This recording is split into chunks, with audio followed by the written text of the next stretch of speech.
Assalamualaikum teman-teman, selamat datang kembali di YouTube channel Kaliana. Pada video kali ini Kaliana akan ngebacain buku cerita yang berjudul Ada Singa di Dalam Dirimu. Buku ini ditulis oleh Rachel Brick dan Jim Fill. Buku ini menceritakan tentang seekor tikus kecil yang bersuara pelan yang merasa tidak diperhatikan, namun berniat untuk memiliki auman seperti singa agar yang lain mendengarkannya.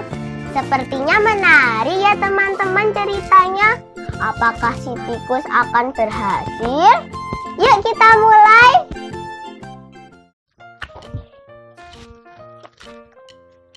Di tempat kering yang berdebu, di mana pasir bersinar keemasan, berdirilah batu yang amat besar, menjulang dan tua. Dan di bawah batu itu, di sebuah rumah yang mungil, hiduplah tikus coklat yang paling kecil, paling pendiam, dan paling lembut. Ia amat sangat kecil, begitu mungil, sehingga tak ada yang memperhatikannya sama sekali. Au! Ia terinjak dan terduduki, dan terlewatkan untuk berbagai hal, terabaikan dan terlupakan. Aduh! Ya, hidup tikus itu amat keras. Sementara itu, jauh di atas, di puncak batu, keadaan cukup berbeda. Di sana singa bertahta. Makhluk yang besar dan menarik ini memastikan semua melihat betapa penting dirinya dari seberapa keras suaranya. Au! Oh no! Ia adalah kepala kawanan. Ia tegas dan keras. Ia senang menunjukkan kepada semuanya kalau ia terbuat dari bahan yang kuat. Ya, semua terkesan oleh Raja Kucing yang hebat ini. Andai saja aku bisa menjadi seperti itu, pikir tikus. Lalu, pada suatu malam yang gelap, di tempat tidur mungilnya, ide terpintar muncul dalam pikirannya. Ia melompat dari selimutnya dan mengepalkan cakarnya. Aku tahu, yang aku butuhkan adalah sebuah aum.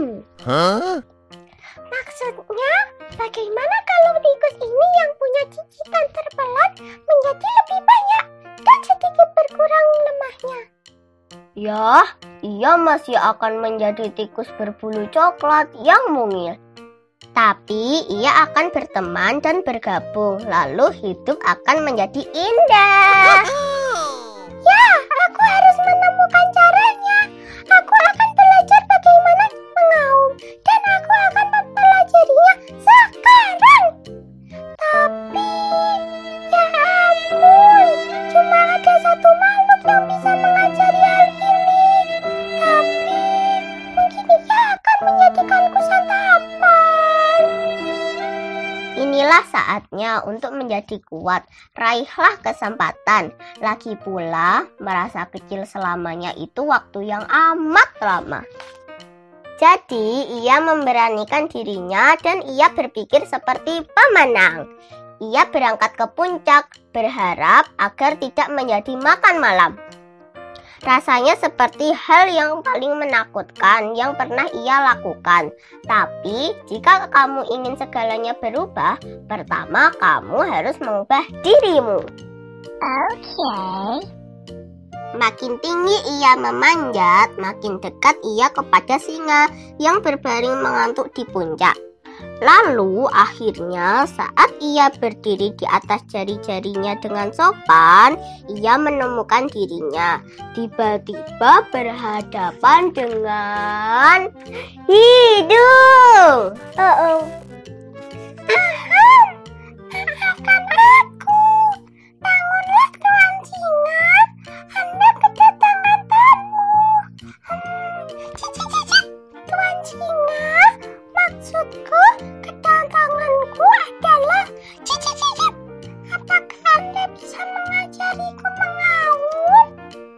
Kebingungan menerpa dataran yang kemilau itu. Singa membuka matanya dan meniup surainya. Waktu bergerak melambat. Ya, rasanya seperti seminggu. Lalu ia membuka mulutnya dan mengeluarkan Oh no! Sang singa gemetaran. Kaki-kakinya bergetar. Ia bergetar mundur dan terjengkang. Jangan sakiti aku, rengeknya. Oh, tolong, bersikaplah baik. Wah, astaga, singa ini takut pada tikus. Jangan cemas, cicit-cicit. Aku adalah teman, bukan musuh. Mari kita bermain bersama. Kita akan bergembira ya. Itu adalah momen yang ajaib pastinya. Ketika tikus sama sekali tidak merasa kecil lagi, ia telah menemukan suara sejatinya dan belajar untuk mengeluarkan pendapat. Dan untuk itu, kamu tak perlu mengaum untuk berteriak. Sejak hari itu dan seterusnya, keduanya pun berteman. Mereka makin menyukai batu itu, karena sekarang batu itu menjadi tempat berbagi. Si tikus walaupun tetap kecil, merasa besar dalam pikirannya.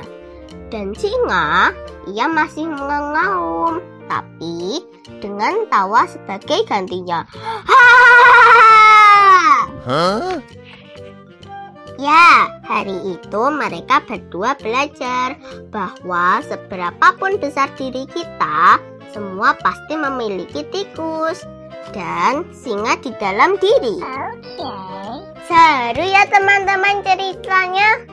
Dari cerita ini kita dapat mengambil pelajaran bahwa dalam setiap diri pasti memiliki rasa ketakutan dan keberanian. Namun kita harus bisa mengalahkan rasa takut itu. Nah, udah dulu ya teman-teman ceritanya. Terima kasih sudah menonton. Nantikan cerita-cerita selanjutnya ya. Semoga bermanfaat. Jangan lupa like, comment, share, and subscribe. Wassalamualaikum. Bye-bye.